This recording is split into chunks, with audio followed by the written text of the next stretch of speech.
छत्तीसगढ़ में पहले चरण के चुनाव के लिए प्रचार थमा। पहले चरण में कल 8 जिले की 18 सीटों पर विधानसभा के लिए डाले जाएंगे वोट।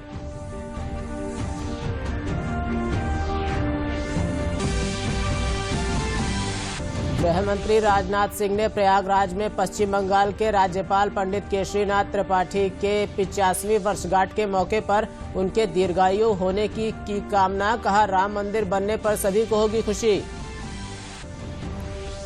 उप मुख्यमंत्री दिनेश शर्मा ने प्रयागराज में उच्च शिक्षा विभाग के उच्च अधिकारियों के साथ आगामी यूपी बोर्ड की परीक्षाओं को लेकर की बैठक। कहा, बोर्ड में परीक्षाओं में अनियमितता बर्दाश्त नहीं।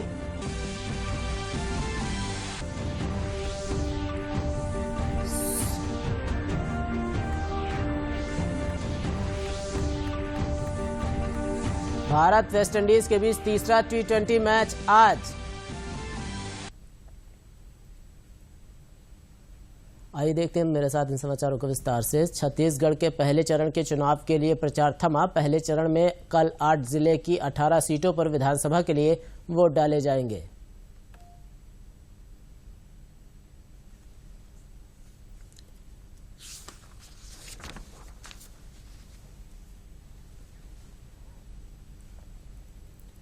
चुनाव प्रचार के बाद राज्य में मतगणना 12 दिसंबर को होगी। भाजपा अध्यक्ष अमित शाह ने कल छत्तीसगढ़ के रायगढ़ में विधानसभा चुनाव का संकल्प पत्र जारी कर दिया। पत्र का जारी करते हुए भाजपा अध्यक्ष ने कहा कि छत्तीसगढ़ के चुनाव के लिए बाकी पार्टियों के लिए चुनाव हो सकता है, लेकिन बीजेपी के लिए यह नए छत्तीसगढ़ के निर्माण का घोषणा पत्र है। मुख्यमंत्री रमन सिंह की तारीफ करते हुए उन्होंने कहा कि वर्तमान सरकार ने नक्सलवाद पर काम करते हुए नक्सलवाद पर नकेल कसने का काम किया है। अमित शाह ने कहा कि पिछले 15 सालों के कामों में छत्तीसगढ़ बीमारू राज्य की श्रेणी में से बाहर निकला। कांग्रेस पर निशाना साधते हुए अमित शाह ने कहा कि जिस पार्टी को नक्सलवाद में क्रांति दिखाई पड़ती है वह छत्तीसगढ़ का भला नहीं कर सकती। प्रधानमंत्री नरेंद्र मोदी कल वाराणसी में हजारों करोड़ रुपए की विकास योजना राष्ट्र को समर्पित करेंगे।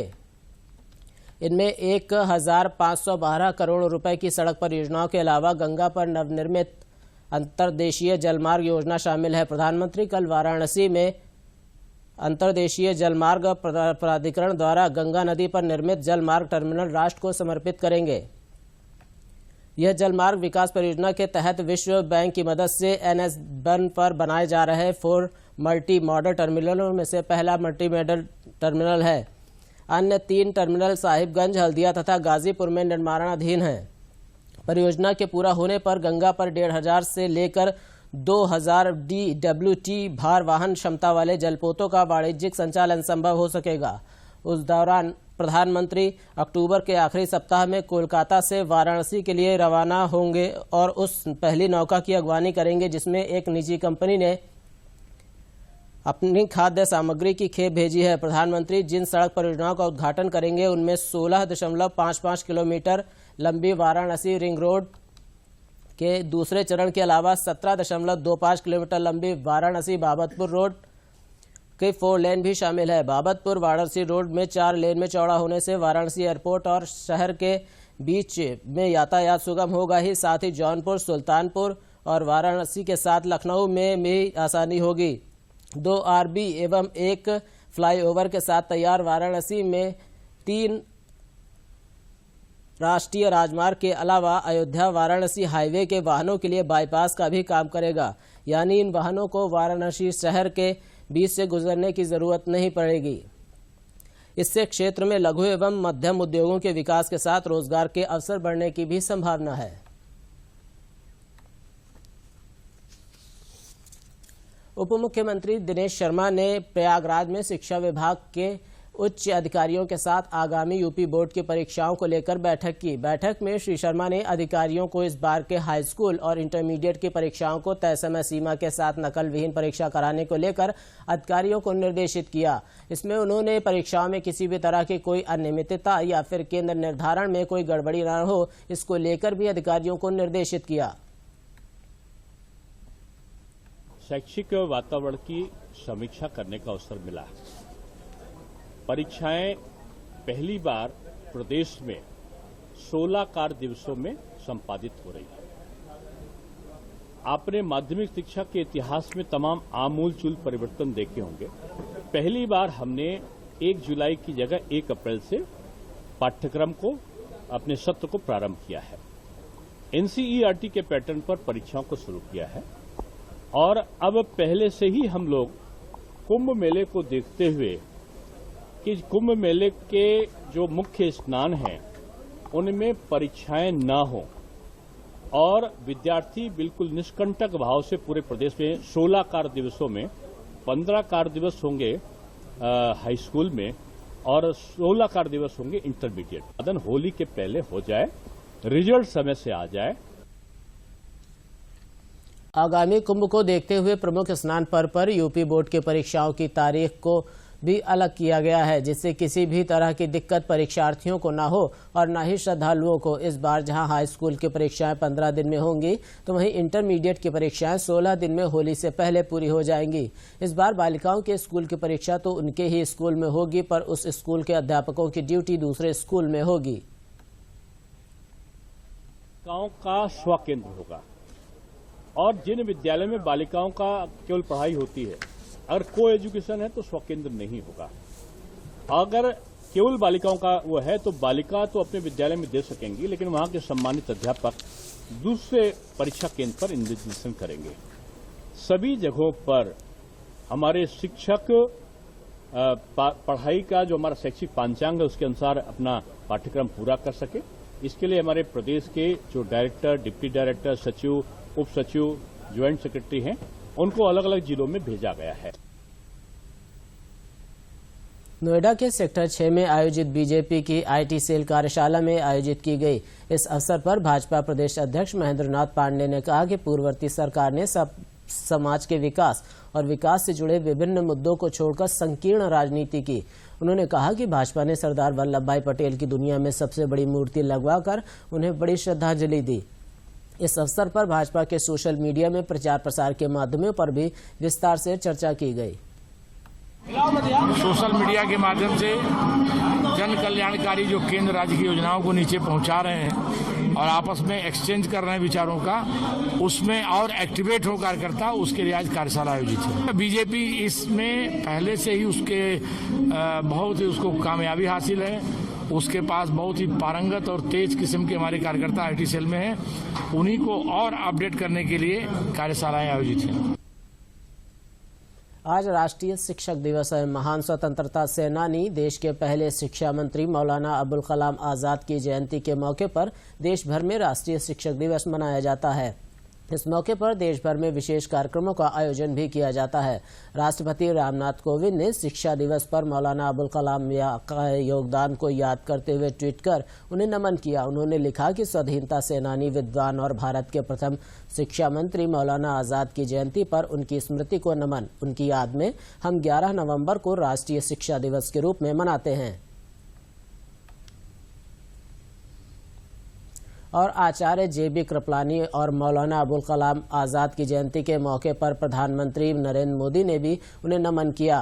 प्रधानमंत्री ने अपने ट्वीट संदेश में कहा कि दोनों का अनुकरणीय व्यक्तित्व, स्वतंत्रता संग्राम और सार्वजनिक कल्याण, समानता, शिक्षा और न्याय में उनकी उल्लेखनीय भूमिका कभी नहीं भुलाई जा सकती।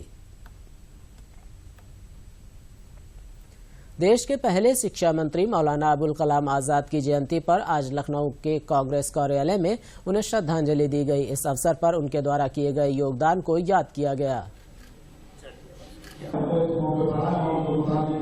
वो सब उन्हीं की देन है, पंडित जवाहरलाल नेहरू की।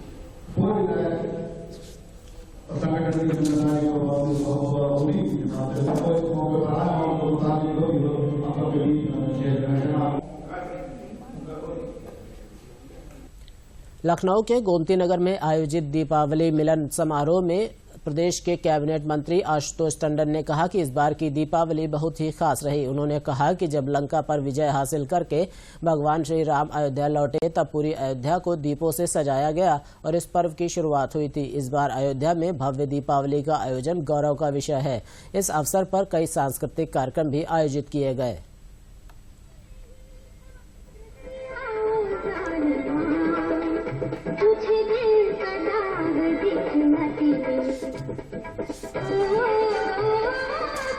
बहुत दशकों के बाद, सदियों के बाद अयोध्या में दीपावली मनाई गई।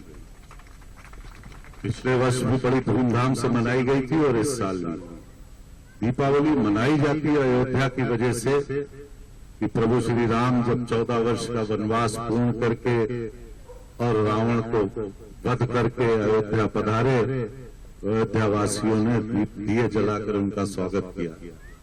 लेकिन ये दुर्भाग्य था कि जो पूरे देश में, पूरी दुनिया में दीपावली मनाई जाती थी, वो अयोध्या में नहीं मनाई जाती थी। मतलब निजी तौर पर लोग करते थे, लेकिन 2 साल से, और इस साल विशेष रूप से आप सब ने टीवी पे देखा होगा, और मुझे तो इतना आनंद है कि मैं वहां पर उपस्थित था, उस पूरे समारोह का साक्षी था। कितना विशाल दृश्य था।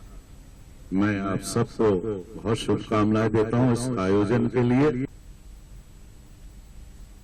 आजमगढ़ जनपद के सभी 22 विकास खंडों में प्रत्येक शनिवार को मेगा कैंप लगाकर 200 कनेक्शन गैंग के द्वारा गांवों में शिविर लगाकर पात्र लोगों के घरों में कनेक्शन दिए जा रहे हैं। इन मेगा कैंप में संबंधित अधिकारी मौके पर ही लाभार्थी को कनेक्शन के कागजात उपलब्ध करा देते हैं, जिससे उसे अन्य परेशानियों से मुक्ति मिले। जिले के विद्युत वितरण खंड प्रथम के अधिशासी अभियंता चंद्रेश उपाध्याय ने बताया कि जिले में 3,895 गांव हैं। अब तक सौभाग्य योजना में 1,32,328 कनेक्शन बांटे जा चुके हैं। यह बहुत बड़ी योजना है। इसमें लोगों को निःशुल्क विद्युत कनेक्शन दिए जाते हैं। वहीं मनिका जी गांव की महिला सोनी ने बताया कि हमारे घर में लाइट नहीं थी, विभाग के लोग आकर घर में कनेक्शन लगा रहे हैं। अब बच्चों को पढ़ने में आसानी होगी। अब के बाद लगा था सारे लोग लगावत फ्री में लगावत हम, बल्ब मीटर लगावत हम लोग। अब बच्चन को लोगन के पंखा पढ़ने के लिए अब तनी सुविधा हो गया है। जनपद में टोटल 3,895 गांव हैं, जिन गांवों में हम लोग प्रत्येक शनिवार में मेगा कैंप लगा रहे हैं। 200 गांव को चिन्हित करके वहां 200 कनेक्शन गैंग लगा करके हम लोग प्रत्येक शनिवार को कैंप में कनेक्शन बांट रहे हैं। अब तक सौभाग्य योजना में टोटल हम लोग पिछले शनिवार तक 1,32,328 कनेक्शन आजमगढ़ जनपद में बांट चुके हैं। तो ये बहुत बड़ी योजना है। इस योजना से हमारे जितने भी ऐसे परिवार के लोग जो बिजली से कनेक्शन से वंचित रहते थे, उनको हम लोग कनेक्शन बांट करके उनको संतृप्त कर दे रहे हैं। प्रदेश सरकार इस बार कुंभ में स्वच्छ जल मुहैया कराने के लिए कई स्तर पर निगरानी करने जा रही है। गंगा व सहायक नदियों की जल गुणवत्ता की जांच के साथ ही विभिन्न स्थानों पर पानी के नियमित नमूने लिए जाएंगे। जहां भी गड़बड़ी मिलेगी वहां तत्काल उपाय किए जाएंगे। सप्ताह में 1300 से अधिक जल के नमूने लेने की योजना है। 25 मार्च तक कुल 26,000 से अधिक नमूने लिए जाएंगे।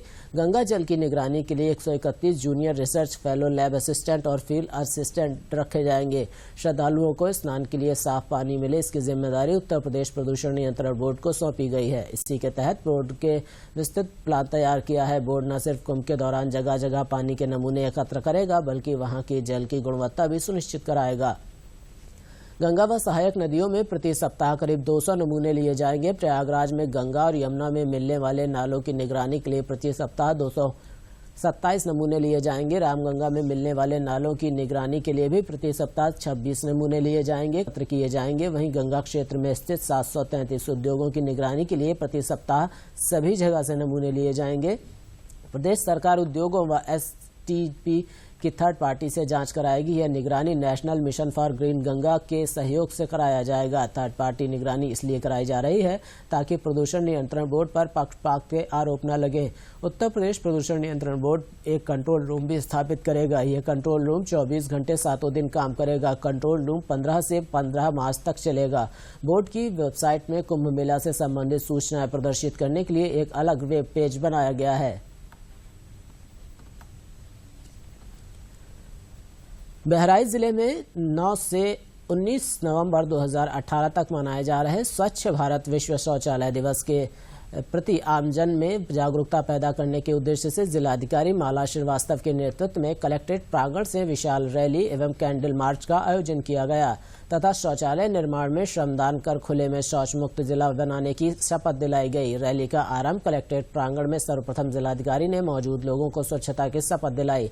मशाल रैली एवं कैंडल मार्च कलेक्ट्रेट प्रांगण से प्रारंभ होकर डीएम तिराहा, पानी टंकी चौराहा होते हुए श्री गुरु नानक चौक, अस्पताल चौराहा से वापस आकर इंदिरा गांधी स्टेडियम बहराइच में संपन्न हुए।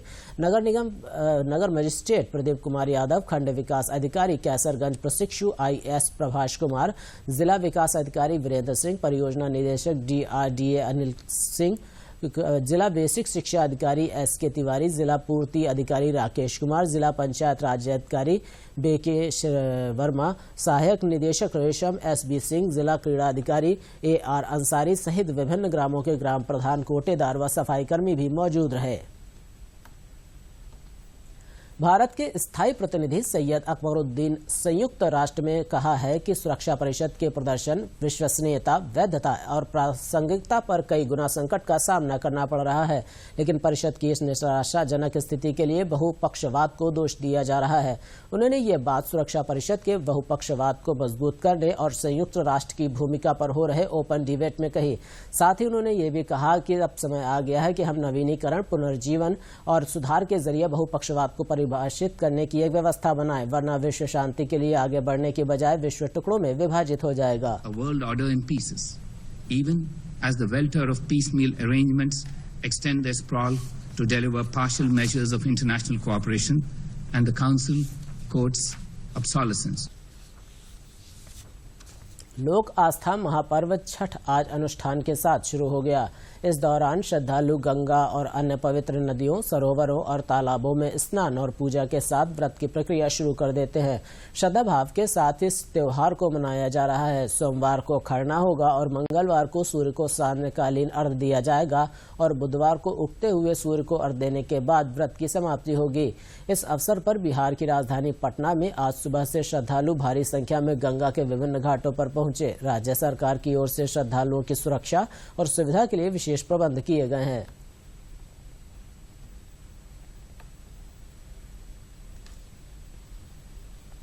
भारत और वेस्टइंडीज के बीच खेली जा रही T20 सीरीज का आज तीसरा मैच चेन्नई में खेला जाएगा। भारतीय टीम 3 मैचों की सीरीज के पहले 2 मैच जीतकर सीरीज पहले ही अपने नाम कर चुकी है। ऐसे में आखिरी मैच में भारतीय टीम अपने बेंचमैन को आजमाना चाहेगी, तो वहीं वेस्टइंडीज की टीम भारतीय दौरे का अंत करने के साथ जीत हासिल करने की कोशिश करेगी। वनडे सीरीज पर कब्जा जमाने के बाद भारत ने वेस्टइंडीज के खिलाफ 3 मैचों की T20 सीरीज भी 2-0 से अपने नाम कर ली है। अब रविवार को चेन्नई में खेले जाने वाला सीरीज का तीसरा और आखिरी मैच भारत के लिए क्लीन स्वीप करने का मौका होगा। इस मैच के साथ ही जहां वेस्टइंडीज का ये दौरा खत्म हो जाएगा, वहीं भारत की ऑस्ट्रेलियाई दौरे की तैयारियां भी शुरू हो जाएंगी, जहां वेस्टइंडीज जैसी आसान चुनौती नहीं होगी। इसी को देखते हुए भारतीय टीम मैनेजमेंट ने अपने 3 बड़े गेंदबाजों को कैरेबियाई टीम के खिलाफ आखिरी मैच में आराम दे दिया है। तेज गेंदबाज उमेश यादव, चाइनामैन कुलदीप यादव और जसप्रीत बुमराह चेन्नई T20 में नहीं खेलेंगे। ऑस्ट्रेलिया का दौरा 21 नवंबर से शुरू होगा और ये फैसला उसी दौरे को देखते हुए लिया गया है कि खिलाड़ियों के पास आराम के लिए भरपूर समय हो। इस मैच के लिए सिद्धार्थ कौल को बुलाया गया है। बल्लेबाजी में रोहित शर्मा की शानदार फॉर्म जारी है। उन्होंने दूसरे T20 मैच में अपना चौथा T20 शतक जड़ा था और तीसरे मैच में भी वे एक धमाकेदार पारी खेलना चाहेंगे। कैरेबियाई टीम को दूसरे मैच में 71 रन से करारी शिकस्त मिली थी और वे कभी भी मुकाबले में नजर नहीं आए। खासतौर से उनके बल्लेबाज संघर्षरत दिखे। टीम में आत्मविश्वास की कमी नजर आ रही है। तीसरे मैच में वे अपने खेल का स्तर उठाना चाहेंगे और उनकी कोशिश रहेगी कि वे दौरे का अंत जीत के साथ करें। भारत के लिए T20 सीरीज अब तक काफी आसान रही है। ऐसे में भारत को ही तीसरे मैच में भी जीत का दावेदार माना जा रहा है। ऐसे में देखना होगा कि जाते जाते वेस्टइंडीज की टीम कुछ कमाल कर पाती है या फिर एक बार फिर भारतीय टीम बाजी मारकर सीरीज को 3-0 से अपने नाम कर लेती है। वेस्टइंडीज में खेले जा रहे ICC महिला विश्व T20 के पहले दूसरे मुकाबले में आज भारत का मुकाबला पाकिस्तान अपने चिर प्रतिद्वंदी पाकिस्तान से होगा। भारत ने जहां न्यूजीलैंड को हराकर धमाकेदार अंदाज में अपने अभियान की शुरुआत की है, वहीं पाकिस्तान की टीम को अपने पहले मैच में ऑस्ट्रेलिया से हार का सामना करना पड़ा। ऐसे में एक और हार टूर्नामेंट में पाकिस्तान की चुनौती को फीकी कर सकते हैं। as Tanya Bhatia completes the formalities. Wicket number. New Zealand को धोने के बाद अपने आईसीसी वुमेन्स वर्ल्ड टी20 के अपने दूसरे मुकाबले में और भी ज्यादा तीखे रूप के साथ सामने आ सकती है। भारत की महिला टीम में युवा और अनुभवी खिलाड़ियों का अच्छा मिश्रण है। टीम के पास मध्यक्रम में अनुभवी कप्तान हरमनप्रीत कौर का सहारा है, तो ओपनिंग में स्मृति मंधाना का जुझारू अंदाज। लेकिन पहले मुकाबले में ओपनिंग ऑर्डर के फेल होने से कुछ चिंता जरूर बढ़ गई है। बहरहाल इनके अलावा वेदा कृष्णमूर्ति और मिताली राज इस टीम की बल्लेबाजी की ताकत को और बढ़ाती हैं। जहां दयालन, हेमलता और पूनम यादव की गुगली ने विरोधी खेमे की नींद उड़ा दी। वैसे आंकड़े की बात करें तो भारत और पाकिस्तान के बीच अब तक 10 मुकाबले खेले गए हैं, जिसमें 8 भारत ने जबकि 2 पाकिस्तान ने जीते हैं।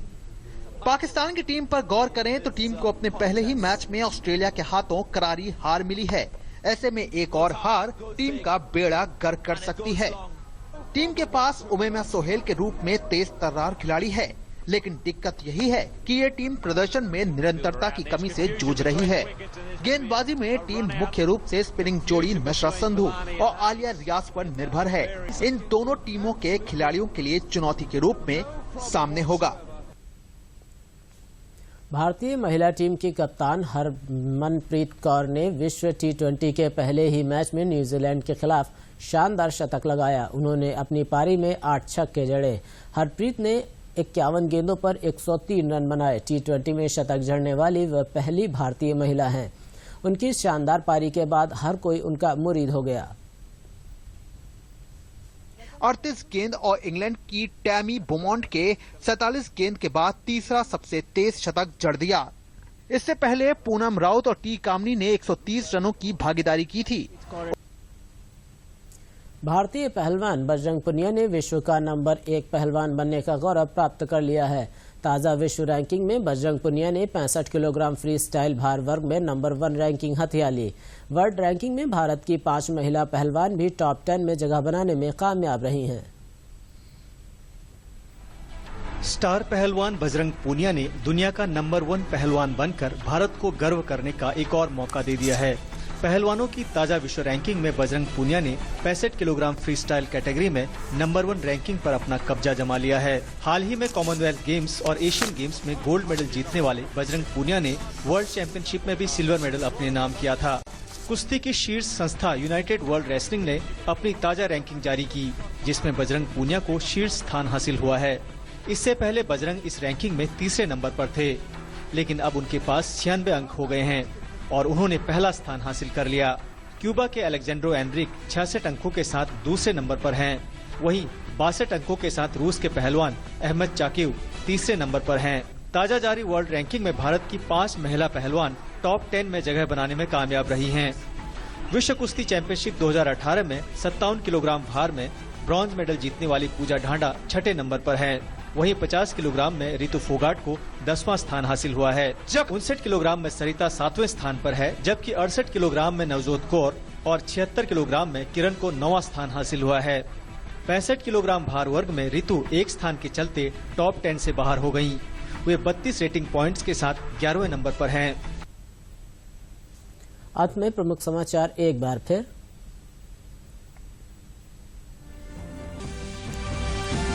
छत्तीसगढ़ में पहले चरण के चुनाव के लिए प्रचार थमा। पहले चरण में कल 8 जिलों की 18 सीटों पर विधानसभा के लिए डाले जाएंगे वोट।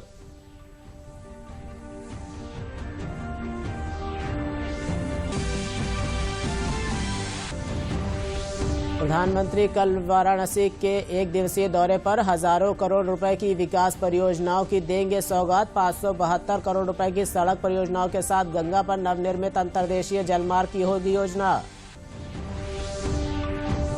स्वतंत्रता संग्राम सेनानी देश के पहले शिक्षा मंत्री मौलाना अबुल कलाम आजाद की जयंती पर देश भर में मनाया जा रहा है राष्ट्रीय शिक्षा दिवस। राष्ट्रपति ने मौलाना कलाम के योगदान को किया याद। आज चेन्नई में खेला जाएगा भारत और वेस्टइंडीज के बीच तीसरा और अंतिम टी20 मैच। 3 मैचों की सीरीज में 3-0 से शिरकत देने की कोशिश में उतरेगी भारतीय टीम मैदान में। इसी के साथ समाचार यहीं खत्म होते हैं। मुझे दीजिए इजाजत। नमस्कार।